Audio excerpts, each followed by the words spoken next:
首先呢，我们就来先看最重要的星体，就是太阳。其实每一个星体都很重要啊，只是说相比之下呢，没有太阳，好像其他的行星它到底是在怎么转，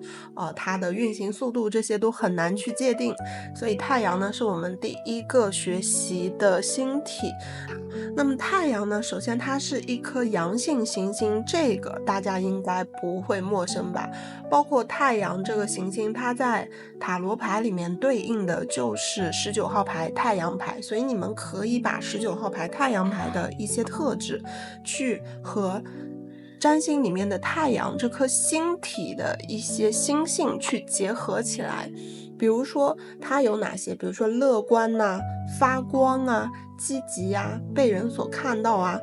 太阳呢被认为是一颗吉星，但是我们虽然学的是古典占星的这个体系为主，但是大家活在现代，我们要以一个相对更加辩证还有更加开拓的思维和视角去看待这个所谓的吉和凶，这里放到课件里面大家了解就好了。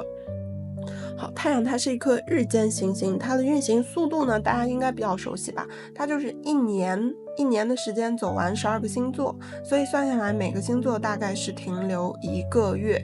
太阳主宰的星座是狮子座，这个一定要记住。太阳它只主宰一个星座，就是狮子座。所以狮子座有很多太阳这颗星体所富有的一些含义，你们也可以联合记忆。太阳它代表的含义，首先呢，太阳是星盘上面可以说我们一直讲日月升，太阳当然是非常重要的一颗星，它就代表着人生观，代表着自己，代表着自我的那种性格，然后它代表，因为它是一颗阳性星星嘛，它又代表着阳性，它也可以代表着一些男人，还有代表一些雄性，代表一些权威的、发光的、被人注目的。然后太阳呢，也是非常的有尊严、有自尊的一颗星。那么这颗行星它有哪些特征呢？其实太阳就首先是发光的嘛，发光的，它是非常吸引我们的注意力的。再来就是它是发热的，它那个热量也是在扩散的。所以大家还记得在讲塔罗牌的时候有一个理论，就是说如果这个牌很惨，比如说星币5啊、宝剑8呀，这种很惨的牌，如果搭配一张太阳牌，太阳它的那种阳性，它的极性，它的正面特性，它是可以去救那些很惨的那些牌的，很惨的牌面，可以说一个太阳可以救全局。所以说太阳在这个占星里面呢，它也是有这种强化，比如说太阳落在了某一个宫位，那么这个盘主他就会在这个宫位，他会更加的用力，他会更加的在这个宫位去体现自己的价值，所以说他的这个宫位是得到了强化，这是强化的一个理解。太阳它有哪些正面的特质呢？首先它是不是既然它是就感觉是银河系的，是这个黄道的一个老大哥嘛，既然他是一个老大哥，那么他一定是有领导力的。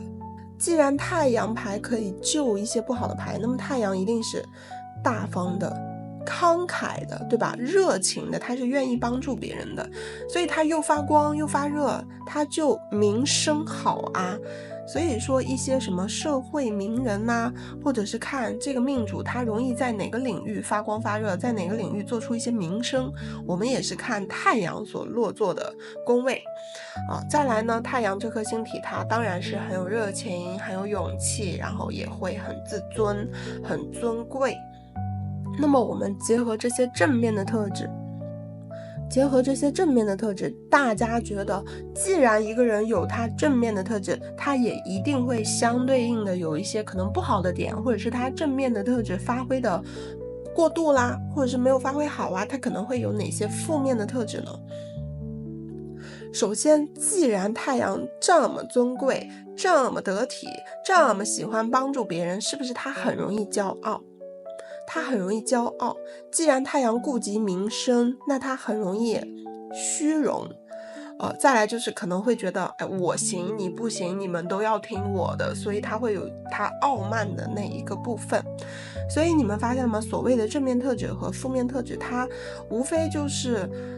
它其实是一个可以选择的。那具体在一个星盘上面，这颗行星它到底是发挥它的正面特质比较多呢，还是发挥它的负面特质比较多呢？这个是我们后面要讲到的内容。就是再来，太阳呢，它可以代表的人物，这个应该大家很好理解了。太阳可以代表的人物就是上级、领导、父亲、丈夫，包括一些雄性，还有一些权威人士。一般呢，太阳所代表的人物都是要么他有地位，要么他有权利，要么他有影响力。总之呢，他不是一个默默无闻的没啥作用的小野草。那么太阳代表的事物呢，一般就是说，比如这个人他的成就、他的名声、他富有的权利。有时候啊，其实你们发现没有，太阳这颗星它是和政治和权力有点挂钩的，所以太阳有时候也可以代表政府、代表政治，代表一个事件的中心，一个事件的焦点。在身体部位上的应断，这个大家记一下。其实书籍上面写了很多，包括太阳可以代表脊椎啊，然后太阳可以代表整个人的血液循环，这些写了很多。但是最实用的，生活中最实用的一个是心脏，一个是眼睛，再来就是血液循环。如果一个人的太阳坏掉了的话，那么到了他的老年，当然我们要结合他推运，结合他的星盘上一些其他的配置。如果太阳坏掉了，到老年很有可能会有那种心脑血管疾病。你会发现吗？心脏、血液循环这些都是连着的，心脑血管疾病，然后有时候可能压迫神经，也会出现视力上的一些问题。好，这个是太阳。欢迎订阅更多精彩内容，持续更新中。